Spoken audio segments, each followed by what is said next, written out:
Eu saúdo e cumprimento a igreja com a paz do Senhor.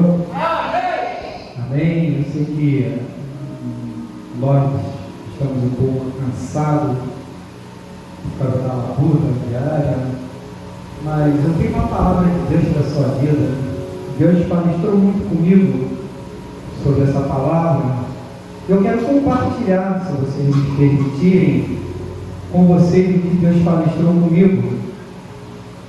Penso eu ser breve naquilo que Deus colocou no meu coração, ou não, talvez, quem sabe, mas Deus, Ele falou muito comigo, Ele me ensinou muito através dessa palavra, e eu refleti muito em relação àquilo que Deus me mostrara na sua palavra.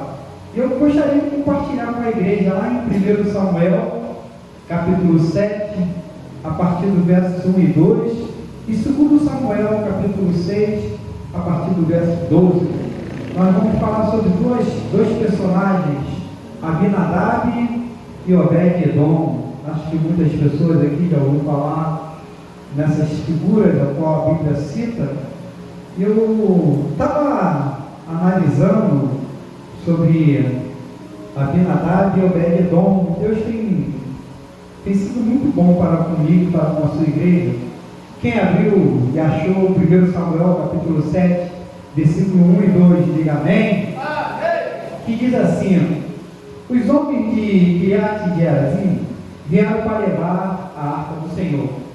Eles a levaram para a casa de Abinadab, na coluna, e consagraram seu filho Eleazar para guardar a arca do Senhor. A arca permaneceu em Kiriat Jearim por muito tempo, foram 20 anos, e todo o povo de Israel buscava ao Senhor com súplicas. Amém? 2 Samuel, capítulo 6, versículo 12, versículo 11. 2 Samuel, capítulo 6, versículo 11. Amém? A arca do Senhor ficou na casa de... A arca do Senhor ficou na casa dele por 3 meses, e o Senhor abençoou a sua casa e toda a sua família. Ele disseram ao rei: o Senhor tem abençoado a família de Obed-Edom e tudo que ele possui por causa da arca de Deus. Amém? Obed-Edom e Abinadab, duas pessoas que tiveram a mesma oportunidade. E Deus nos mostra que totalmente um diferente do outro. Mas para mim entrar na história, no contexto a qual Deus me colocar, vamos conhecer um pouco o porquê da arca estar na casa de Abinadab e o porquê da arca estar na casa de Obed-Edom. A Bíblia diz lá em 1 Samuel, que Samuel, ele nasce, ama, ora, tem um filho, ela consagra a Deus Samuel, e Samuel agora ministra na casa de Deus. Naquela época, o sumo sacerdote se chamava Eli, Hófni e Finéias eram seus filhos. Samuel, ele cresceu num ambiente desfavorável para o crescimento espiritual, se assim eu posso dizer. Samuel tinha tudo para não ser aquilo que Deus queria que ele fosse, porque o ambiente, a circunstância, o que estava em volta dele não correspondia com aquilo que Deus queria. E muitas vezes, no nosso cotidiano, ao nosso redor, não vai ser compatível para aquilo que Deus quer que nós sejamos. É como uma vez eu falei, pode significar alguma coisa, mas não é determinante. O lugar onde eu habito, o lugar onde eu vivo, as pessoas que eu convivo, as relações que eu tenho, ela pode ter alguma significância na minha vida, mas ela não é determinante.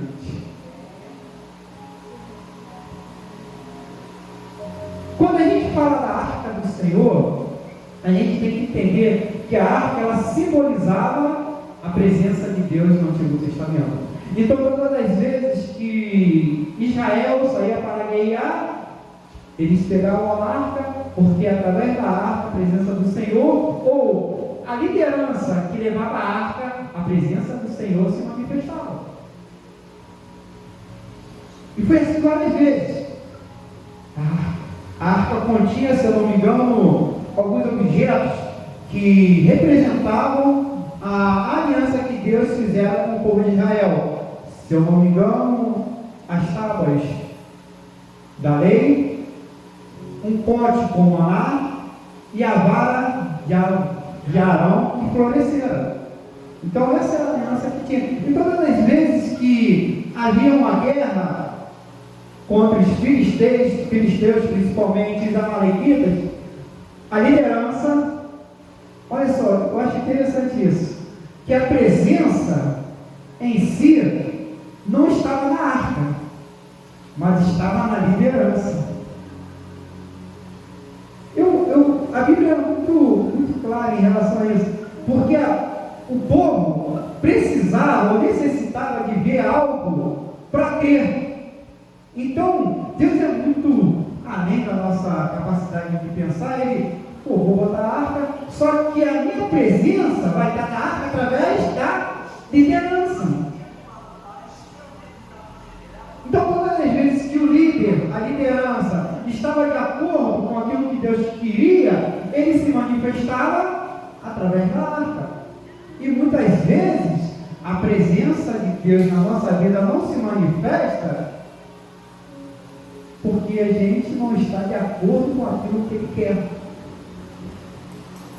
Ele está aqui, mas muitas vezes Ele se manifesta na vida do irmão e não se manifesta na vida do outro. É interessante isso, porque não é que Ele escolhe, hoje eu vou me manifestar na presença do irmão, do pastor Ronildo, hoje eu vou me manifestar na presença da irmã Renata, do irmão Jurandir. Não. Deus, ele se manifesta, a presença dele está aqui, mas a manifestação dele em nossas vidas é de acordo com aquilo que nós vivemos, de acordo com o que ele quer. Hófnis e Finéias eram filhos do sumo sacerdote Eli, sacerdotes, porém eles pecavam contra Deus, ou pecavam contra Deus. E a Bíblia diz que isso muito aborreceu Deus, a ponto de Deus mandar um profeta falar com o sacerdote Eli. E o sacerdote Eli, ele pergunta aos seus filhos: poxa, eu ouço falar de vocês coisas horrendas que não condiz com aquilo que nós queremos. Há uns boatos aí que vocês estão fazendo maldades, estão se prostituindo, estão pegando a oferta que não convém a vocês a pegar. E o povo é interessante, que ele é igual o povo nós, ele vai de acordo com aquilo que ele vê. Só que o Eli, o profeta Eli, ele não corrigia os filhos, ele não os punia, ele dava conselhos. E muitas vezes, na nossa caminhada, como pai e mãe, nós temos que corrigir os filhos. Se está errado e acabou. Não existe meio termo. Não existe, não, se está errado, está errado. Olha só, capítulo 2, a partir do verso 12, diz assim: os filhos de Eli eram ímpios, não se importavam com o Senhor, nem cumpriam os deveres dos sacerdotes. Os pecados desses jovens eram muito grandes à vista do Senhor, pois eles estavam tratando com desprezo a oferta do Senhor. Então isso muito aborreceu Deus. E para aborrecer Deus assim, nesse nível, a gente tem que fazer muita raiva. Para chegar ao ponto de Deus falar, decretar, falar assim: eu vou tirar a tua casa ali, e já vou escolher um segundo do meu coração para exercer o ofício da sacerdote que você não tem feito, é porque o nível está lá em cima. Eli já bem idoso, ficou sabendo de tudo que seus filhos faziam a todo Israel, que eles se deitavam com mulheres que serviam junto à entrada da tenda do encontro. Por isso lhe perguntou: por que vocês fazem essas coisas? de todo o povo ouço o respeito do mal de vocês, que vocês fazem. Não, meus filhos, não é bom que eu escuto que estamos falhando o povo do Senhor. Se o homem pecar contra um homem, os juízes poderão intervir em seu favor. Mas se pecar contra Deus, quem intercederá? Em quem intercederá por eles? Ele dá um conselho para eles.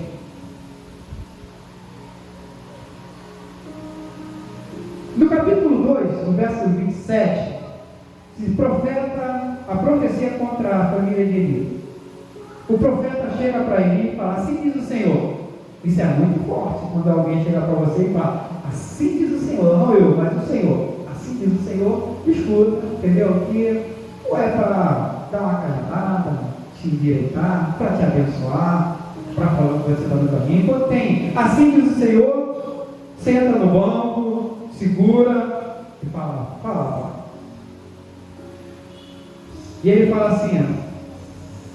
assim diz o Senhor: acaso não me revelei claramente à família de seu pai, quando eles estavam no Egito, sob o domínio de Faraó? Escolhi seu pai dentre todas as tribos de Israel para ser o meu sacerdote. Subi ao meu altar, queimar incenso e usar um colete sacerdotal na minha presença. Também dei à família de seu pai todas as ofertas preparadas no fogo pelo israelita. Aí vem: por que vocês zombam de meu sacrifício e da oferta que determinei na minha habitação? Por que você honra mais seus filhos do que a mim? Isso é Deus falando com o profeta, com o sacerdote Eli. Ele fala: vai acontecer algo que as pessoas vão ouvir e vão ficar admiradas. A Bíblia vai dizer que Samuel está crescendo, e a Bíblia vai dizer que naquela época não existia muita manifestação de Deus, eram poucos. Só que agora Samuel vai deitar e ele ouve uma palavra: Samuel. Ele vai, corre para o profeta Eli, fala: eis-me aqui, quer falar comigo? Ele: não te chamei, volte a dormir. Samuel voltou, ouviu a palavra: Samuel. Volta ele para Eli: quer falar comigo? Não, quero falar contigo, volta a dormir, qual o teu problema? Terceira vez, Deus fala: Samuel. Ele se atenta e fala: Samuel, se você ouvir essa voz, fala que o teu servo ouve. E a quarta vez, Deus fala: Samuel. E ele fala que o teu servo ouve. Diz assim: então Deus chamou Samuel, Samuel respondeu: estou aqui. O Senhor voltou a chamar, e o Senhor disse a Samuel: vou realizar em Israel, isso no capítulo 3, em Israel, algo que fará tingir os ouvidos de todos que ficarem sabendo. Nessa ocasião, executarei contra ele tudo o que falei contra a tua família, do começo ao fim. Pois eu lhe disse que julgaria sua família para sempre, por causa dos pecados dos seus filhos, do qual ele tinha consciência. Seus filhos fizeram desprezíveis e eles não o puniu. Por isso jurei: a família de Eli jamais será apropriação pela culpa da família de Eli, mediante sacrifício ou oferta. Deus, ele fala com Samuel, ele dá uma sentença e ele está dormindo. A primeira coisa que ele faz ao acordar, pergunta a Samuel: e aí, Samuel, o que Deus te falou? Não sou fofoqueiro, mas gostaria de saber, para a gente compartilhar, e não me esconda nada, porque senão eu vou pegar ele para te punir. Samuel conta tudo e nada escondeu. Então ele disse: ele é o Senhor, que faça o que lhe parecer melhor. Analisando essa frase aqui, ele é o Senhor, que faça o que parecer melhor. Muitas vezes a gente já falou isso, sabia? Ele é o Senhor, que faça parecer melhor. Eu não vi nenhum sentimento de arrependimento no sacerdote aqui. Será que ele não poderia mudar uma situação através do seu lamento, da sua súplica, da sua oração. Eu penso, eu acredito que a oração, ela muda o conceito de Deus para a nossa vida. Ou não. Mas eu, como pai, independente de como eu amo meus filhos, se Deus ele dá uma sentença, eu vou me ajoelhar e vou clamar a Deus. Agora, se ele vai trocar ou mudar a sentença, é com ele. Mas eu tenho que fazer o meu papel, de buscar pelos meus filhos. Aqui o Eli já aceitou a situação. Ele já se conformou. A Bíblia diz que ele já está com 86 anos, as vistas já não são mais as mesmas. Então ele, que seja feita conforme a vontade de Deus.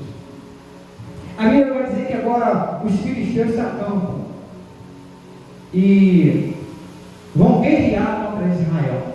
Entenda, na nossa caminhada sempre vai ter uma amalequita ou um filisteu para guerrear contra a gente.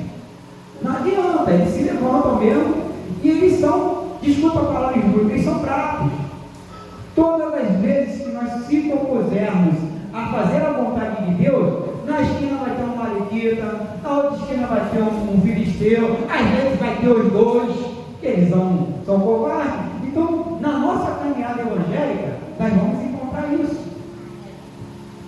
E eles se levantam e guerreiam contra Israel. E eles matam 3.000 israelitas.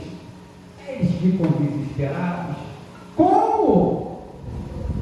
Como os filisteus derrotaram o povo de Israel? Faz o seguinte: pega a arca, que representa a presença de Deus, traz para o acampamento e aproveita e traz óculos e finéis. Essa rapaziada aí está fazendo raiva.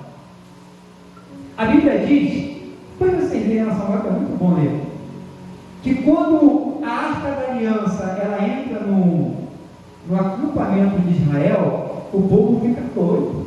Opa, começa a falar em mistério e começa a rodar. Já viu? É muito bom isso. A presença de Deus começa a falar e começa a rodar e começa a entregar e pô, a gente vai ganhar, vai partir para cima, a ponto de o inimigo ouvir e ficar com medo.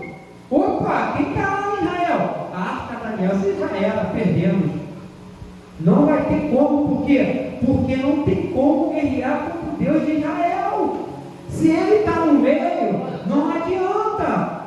Aí a Bíblia diz que alguém dos filhos de nós vamos guerrear, porque se nós não guerrearmos contra eles, nós seremos servos dele. A Bíblia diz que nessa ocasião 30.000 israelitas de frente morreram com a arca da aliança junto. Hófni e Finéis morrem, a arca é tomada e os filisteus levam a arca. Alguém, sempre tem um que vai sobrar, que alguém tem que contar a história, senão não tem história, são fatos ou narrativas. Chega Israel, ele escuta um alvoroço, fica perturbado, porque ele sabia que a arca e os filhos tinham ido para a guerra, ele sabia da profecia, e ele fala: o que aconteceu? Seus filhos morreram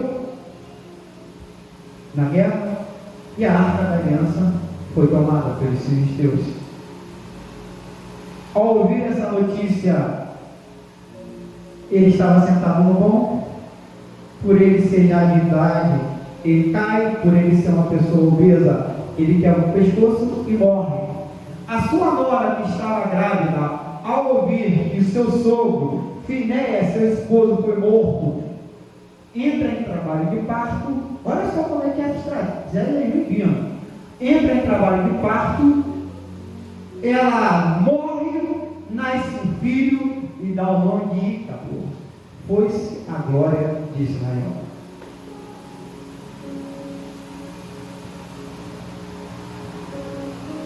Imagine você lá na sua casa, esperando uma criança. Você não ia botar o nome de Ícaro. foi-se a glória de Israel. Bonito, Daniel, uma coisa assim chamativa, Davi, mas coisa, não vou botar esse nome. Aí é circunstância, e naquela época o nome condia com as circunstâncias que estavam acontecendo. Então, quando se bota o nome ídolo, quer dizer que foi-se a glória de Israel. Foi tomada, a arca foi tomada. Olha só como é que as coisas começam. A Bíblia vai dizer que a arca fica 7 meses no acampamento dos filisteus, em 5 cidades diferentes. A primeira cidade eles botam no templo e fundavam uma estátua. A Bíblia vai dizer que no outro dia ele está derrubado, com a cara no chão. Aí botam de novo ele fundavam. Aí no outro dia ele está sem perna, sem cabeça, sem braço, prostrado. Deus começa a ferir os filisteus. Por que Deus faz essas coisas? Porque Deus não se deixa escarnecer. Quando o Deus de Israel vai para um lugar onde ele não é reverenciado, onde ele não é adorado, ele não se deixa escarnecer. Então, eles tiram, voltam para outra cidade. A Bíblia vai dizer que Deus dá tumores, doenças, mata. Aí ele vai para outra e eles já estão ficando indignados. Pô, não tem como ficar na presença de Deus, desse Deus de Israel. A partir de 5 cidades, a partir de 7 meses, eles vão ter um conselho. Chamam os mestres e os anciões e vamos retornar a arca da aliança para Israel. Olha só, capítulo 6 diz assim: e quando já havia 7 meses que a arca do Senhor estava em território filisteu, os filisteus chamaram os sacerdotes e adivinhos e disseram: o que faremos com a arca do Senhor? Diga-nos como devemos mandar de volta ao seu lugar. Eles responderam: se vocês devolverem a arca de Deus de Israel, não mandem de volta só a arca, mas enviem também a oferta pela culpa. Então vocês serão curados e saberão por que a mão de Deus tem se afastado de vocês. Os filisteus perguntaram: que oferta pela culpa devemos enviar? Eles responderam: 5 tumores de ouro e 5 ratos de ouro, de acordo com o número do governante filisteu. Então eles têm toda uma reunião para devolver a arca para Israel. Eu ainda não cheguei, ainda nem em Abidá e nem Obed-edom. Mas, quando os filisteus eles entendem que a presença de Deus, ou teoricamente a presença de Deus não poderia ficar com eles, eles têm uma reunião, eles botam a arca da aliança num carro, numa carroça, com 2 ofertas e manda ela seguir sozinha. Ó, não vai ninguém não, deixa o boi seguir sozinho, que se eles forem para Israel, nós vamos saber que era a mão de Deus. Mas se eles não forem, foi um acaso.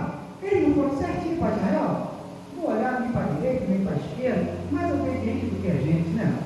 Só Jesus vai fazer essas coisas, só Deus. Porque eles, e a Bíblia diz que ele estava carregando a arca e foi para Israel. Não virou nem para a esquerda, nem para a direita. Que isso? E a gente muitas vezes está murmurando, virando para a esquerda, para a direita e não chega a lugar nenhum. Não consegue carregar. Nós somos da representatividade de Deus aqui na terra.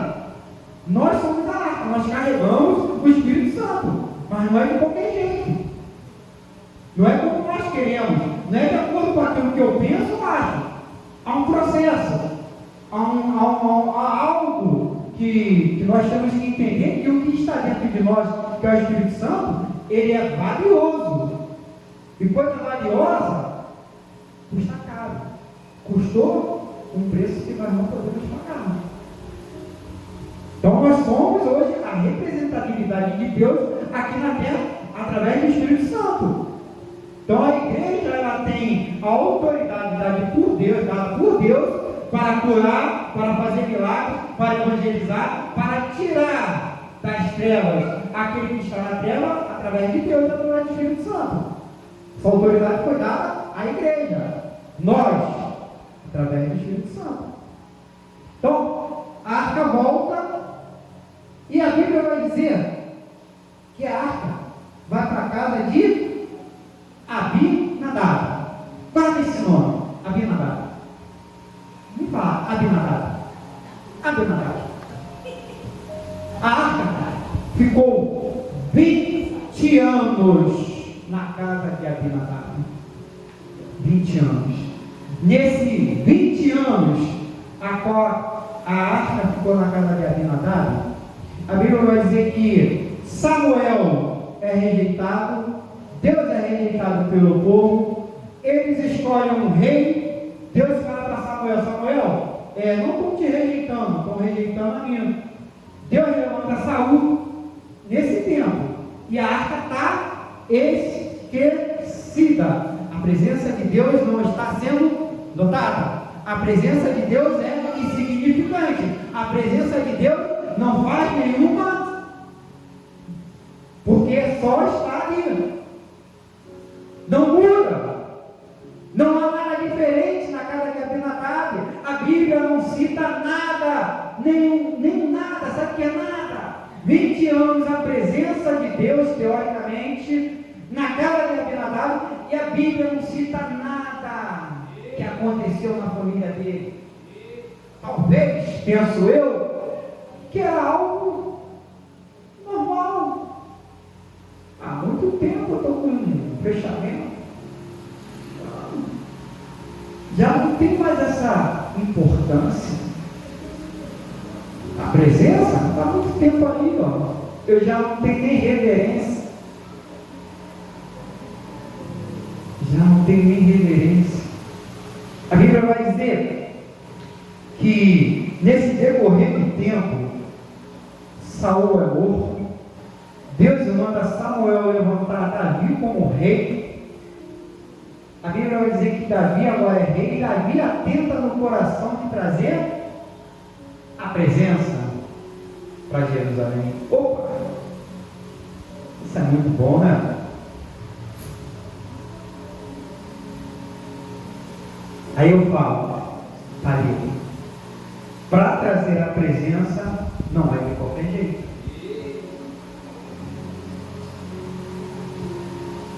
Davi comprou uma carroça nova.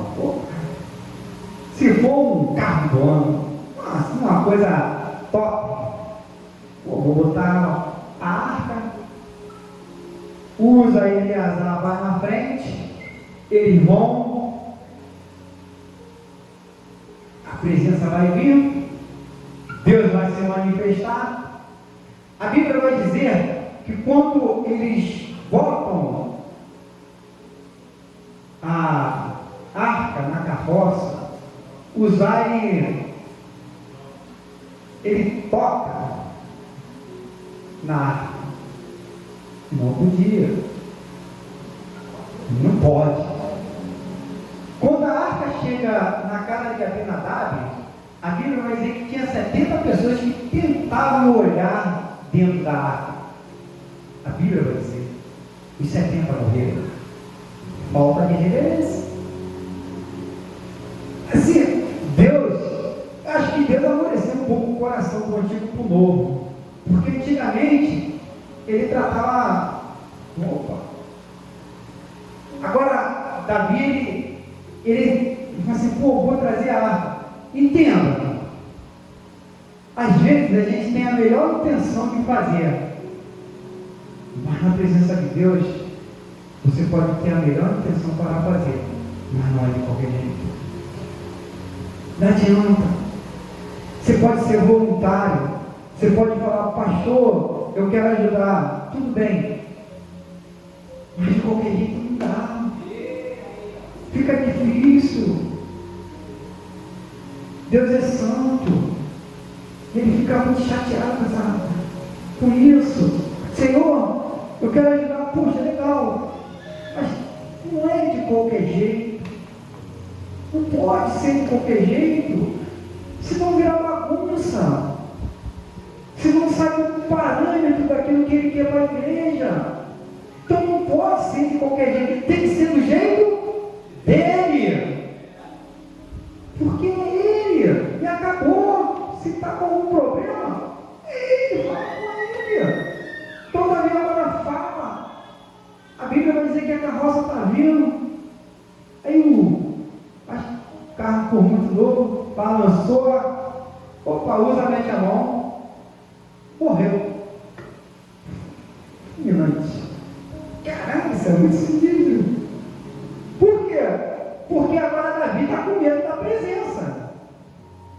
Olha só, com medo da presença de Deus, pastor. Davi, o homem segundo o coração de Deus, agora fica indignado, porque Deus fulminou Uza pela sua irreverência. Ô Uza, está com a mão toda suja, nem lavou a mão, está cheio de raposinha, está cheio de pecado, não se limpa, não se purifica, não se conserva, se botar a mão vai morrer. Opa, na casa estava 20 anos na arca, será que ele não aprendeu nada? Será que ele não viu ainda como criança os 70 morrerem? Não lavou nem a mão para tocar em... Não, Deus matou. E tal como o problema, quando chegar no céu, falar com Deus. Deus, fiquei muito chateado, porque o Senhor matou o Uza. Ele falou, só lamento por você. Agora, Davi, olha só, com medo da presença, ele bota a arca na casa de Obed-Edom. Fala, Obed-Edom. Vamos falar, Obed-Edom. A Bíblia diz que a casa de Obed-Edom, em 3 meses, foi abençoado, ele e toda a sua família, a ponto de falarem com Davi. Davi, Obed-Edom está sendo abençoado extraordinariamente. Davi se alegra, mas Davi agora vai consultar: como é que eu posso trazer a arca? Davi, a arca tem 4 argolas, 2 madeiras você tem que botar, tem que carregar no ombro a arca, não pode carregar a glória de qualquer jeito, não pode carregar a presença de qualquer jeito, é só no ombro, pastor. 4, a Bíblia diz que davam 6 passos e ele sacrificava a Deus, davam mais 6 passos e ele sacrificava a Deus. Amém? Amém. Eu escrevi um negócio aqui que eu acho interessante, que eu vou compartilhar. Escrevi não, eu peguei no Google, entendeu? A gente faz isso, é mentira. Estava lá, eu achei bonito. A Arca da Aliança simboliza a presença de Deus. Fica 20 anos na casa de Abinadab e nada acontece. A mesma arca fica 3 meses na casa de Obed-Edom e ele muda de vida, prospera, e toda a sua casa é amplamente abençoada. A mesma arca só ocupou espaço na casa de Abinadab, mas trouxe vida para a casa de Obed-Edom. O Deus era o mesmo, a arca era o mesmo, a missão era a mesma para ambos, mas com um, nada de bom aconteceu em 20 anos, e com outro, o que você possa imaginar de bom aconteceu em apenas 3 meses. Abinadab e Obed-Edom apontam para 2 tipos de pessoas, 2 tipos de cristãos e 2 estilos de vida, porque não aconteceu nada, absolutamente nada com Abinadab e aconteceu muitas coisas com Obed-Edom. Eu estava me perguntando, para finalizar, porque Deus tinha que revelar essas coisas. Por que a casa de Abinadab não foi abençoada em 20 anos? E por que a casa de Obed-Edom foi em 3 meses? Foi Deus que me deu a resposta na Bíblia. E eu vou compartilhar com vocês, porque Vai que eu morro, eu fico aí, Deus vai ficar muito chateado comigo. Abra sua Bíblia em 1 Samuel, capítulo 2, versículo 30, a partir do lado B. Olha só, diácono João. O que fez Obed-edom prosperar? A Bíblia responde.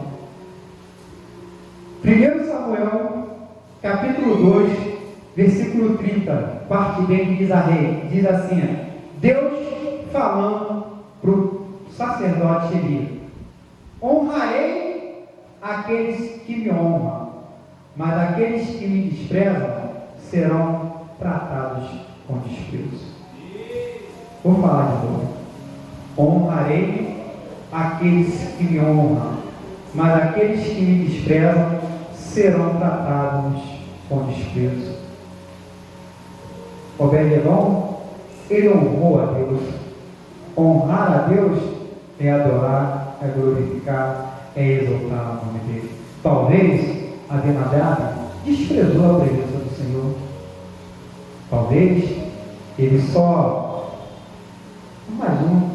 Eu me lembro, quando a gente fala de presença, a gente fala de uma condição de algo, de alguém que está em um determinado lugar.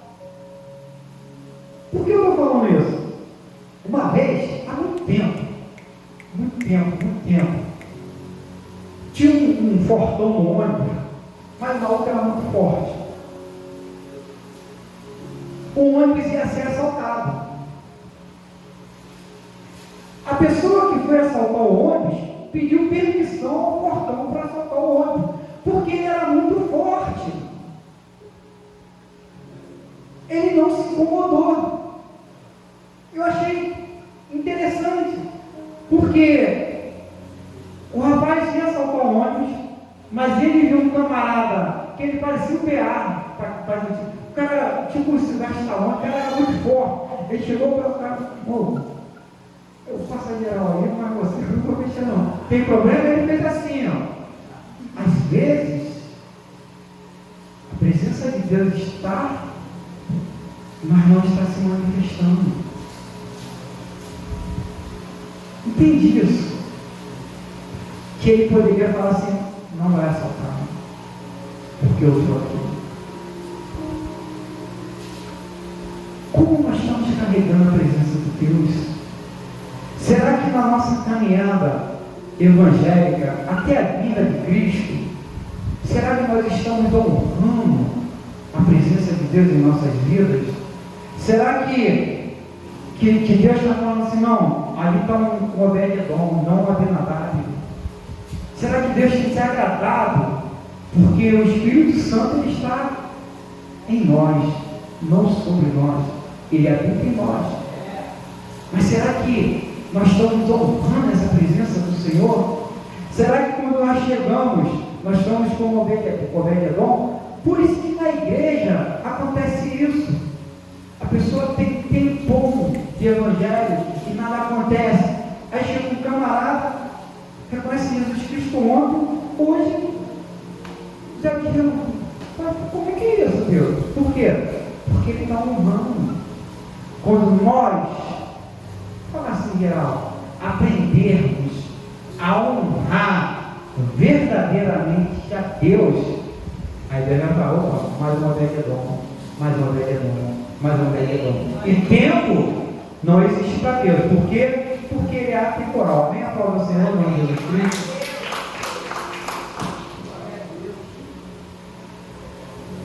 Passar para o pastor. Vou orar, mas